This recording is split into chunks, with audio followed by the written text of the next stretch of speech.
Alrighty. We should be live now. Let's see.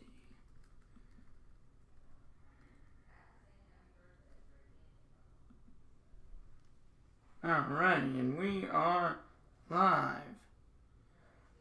Alrighty. Whew.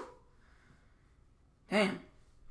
LSU couldn't do any better, huh? They just wanted to scare you. Whew. I thought the game was over a few times there. I mean, Joe Burrow didn't do his best, but he did enough to manage and win the game. It was crazy. Yeah, he threw over 20 passes. Yeah, he didn't complete even, I don't even know if he completed 40%, but he did enough to win the game. I mean, that last fourth down, close to the red zone, was a big play. I don't know. We have a quarterback. I don't know it of any quarterback that could have done what he did today. And Cole Tracy kicked that field goal with 2 seconds left was amazing. Right down the middle after missing a 53-yarder earlier in the game. So it was a really, really good game for LSU. Just ensures our way to the championship more now. So that is good. But,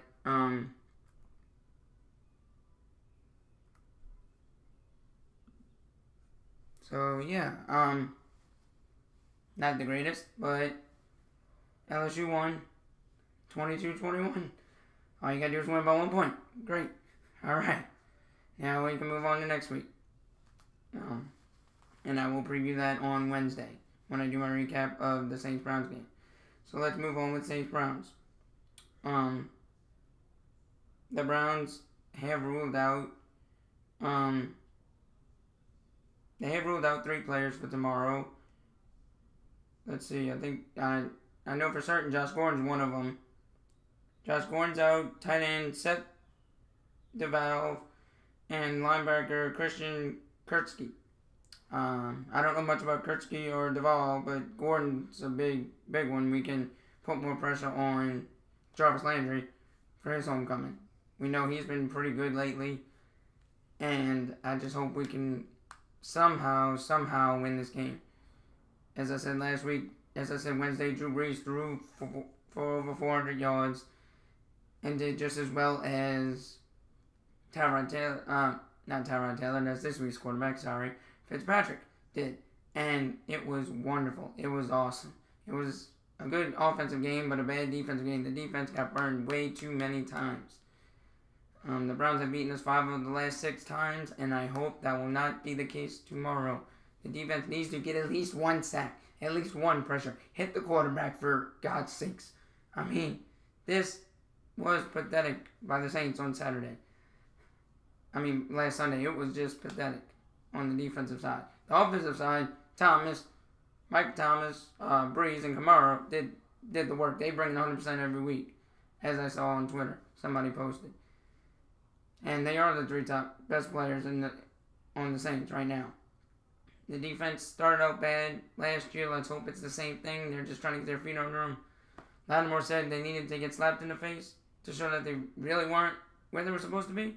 Well, yeah, you weren't where you were supposed to be. You got punched in the face. Not slapped in the face, punched in the face. It was horrific, Lattimore. So, please wake up, you Rookie of the Year from last year. I hope y'all wake up. I hope Cam Jordan can get pressure on the quarterback. This is the Browns. I just for some reason, I knew the Bucks game would be close. I just had that feeling.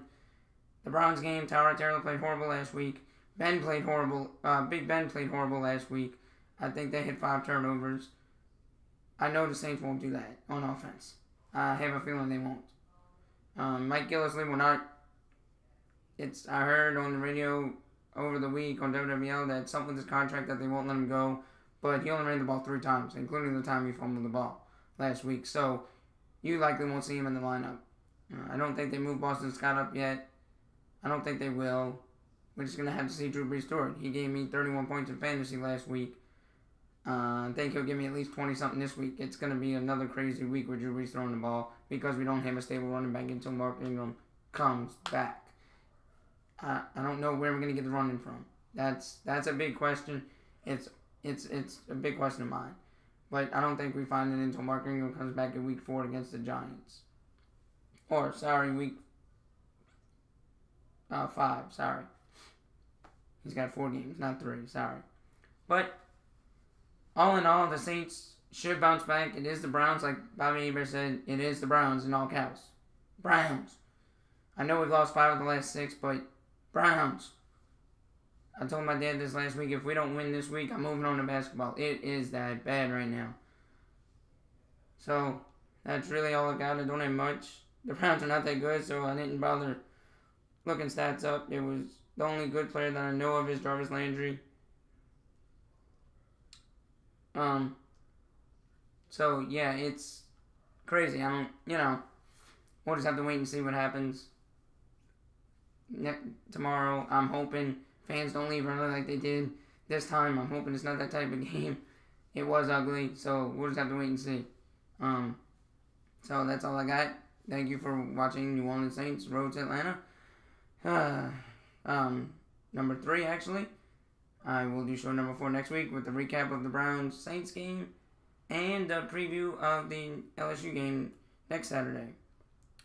And yes, I'm so glad LSU won. I am so happy right now. I was just going back and forth all game. They're going to lose. They're going to win. I just had an inkling that they were going to lose. My mom earlier betted that LSU was going to cover the spread. I always knew they were going to cover the spread. 10 points is too much. It's just too much in SEC football. So, a lot of people probably didn't lose money on that, but they lost money on betting Auburn. You don't bet. LSU is good on defense. Are they good on offense? No, not incredibly, but they won, so that's good. So, please check out my video on Wednesday. I will recap Saints-Browns and give you LSU's next matchup. So, please like this video if you liked it. Please subscribe to my channel, those sexy and unsexy likes. Please check me out tomorrow and hit that notification button so you know when I go live on Saturdays and Wednesdays. And on Sundays for WWE pay-per-views, I do a page with Liam, Landry, and Issa. We do a thing called Smart Wrestling Alliance where as the pay-per-views are live, we talk about them, we give play-by-play analysis. Liam Landry is really good with the play-by-play stuff. We'll give you our predictions, I'm assuming beforehand, and we have a belt that's passed around. I have not won that belt yet. So just please check us out. We try to do non-WWE pay-per-views as well. Liam and Issa did All In. So please check us out on that tomorrow around 6 p.m. Central Time. So until next week. See y'all.